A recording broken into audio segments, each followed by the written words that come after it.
It started on a Friday morning that already felt too chaotic for the kind of trip we had planned.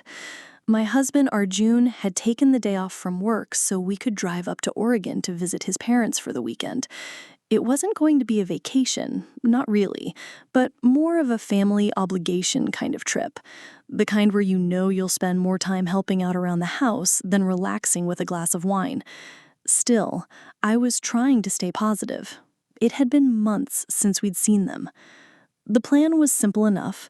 Arjun would drive our SUV, I would sit up front with him, and our two kids, his son from his previous marriage, Veer, who was 19, and my daughter Priya, who was 13, would be in the back. But when we came out of the house that morning, I realized that Arjun had decided to bring more than we'd talked about. 2 big coolers, a suitcase, 3 duffel bags, a folded baby crib his mom had requested for visiting relatives, and 2 sets of tools, just in case. The back seat, which should have comfortably seated 2 people, now had enough gear stuffed next to it that only one person could sit there. I looked at the packed car and raised my eyebrows at Arjun. "Really?" "We'll make it work," he said casually, loading the last bag. "It's only a 6-hour drive." Veer came out next, holding his travel pillow and a bottle of water.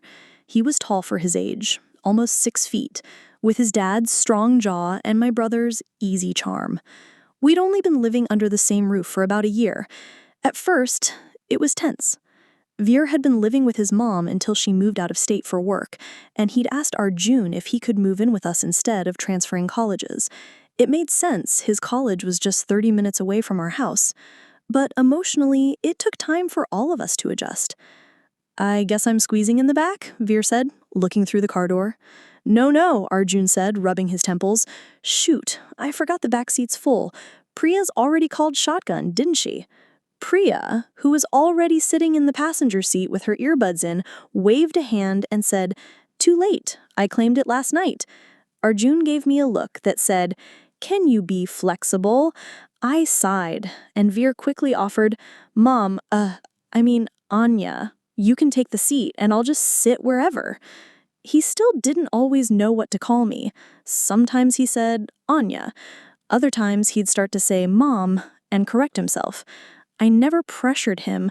We were slowly becoming a real family, and I respected his timing. Arjun scratched his head. "Only way this works is if Anya sits on Veer's lap." I looked at Veer, who immediately said, "It's fine, I don't mind, it's just a seat, no big deal." It was awkward. No doubt about it.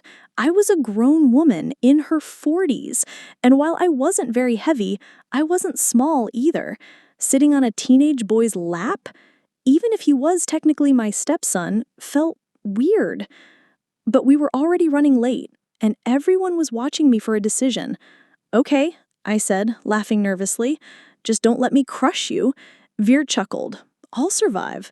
So that's how I ended up sitting sideways, on his lap, my knees angled toward the door, my hands clutching the cooler in front of me for balance.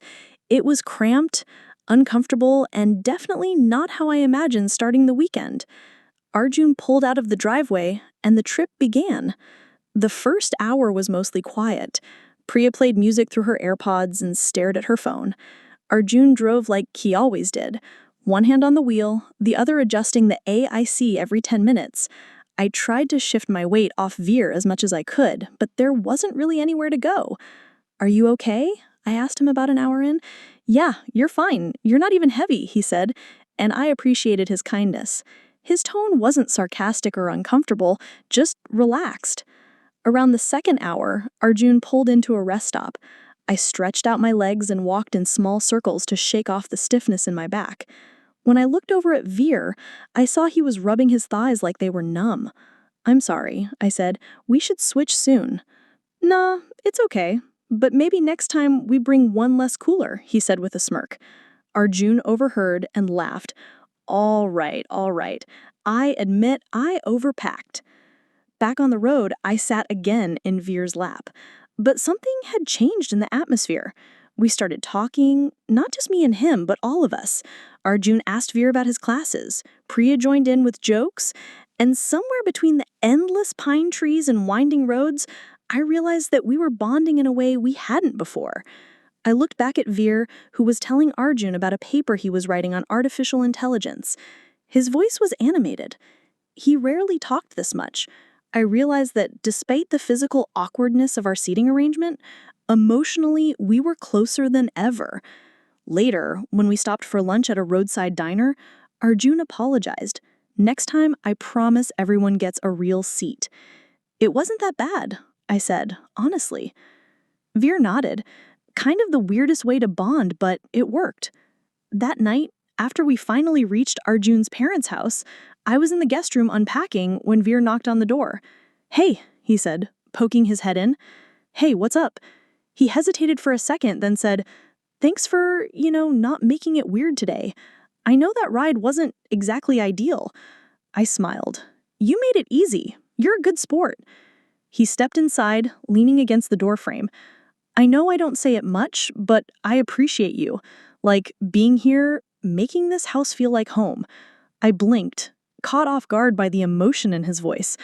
I said softly, "You've always been respectful. You didn't have to be, and I appreciate that more than you know." We stood there for a moment, the silence warm and full. Then he nodded, gave a half wave, and went off to bed.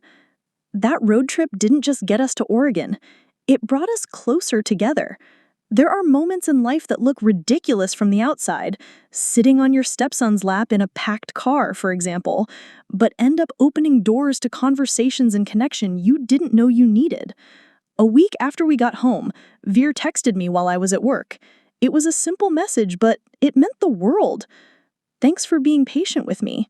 I'm glad you're in my life." And I replied, "Me too, Veer. More than you know."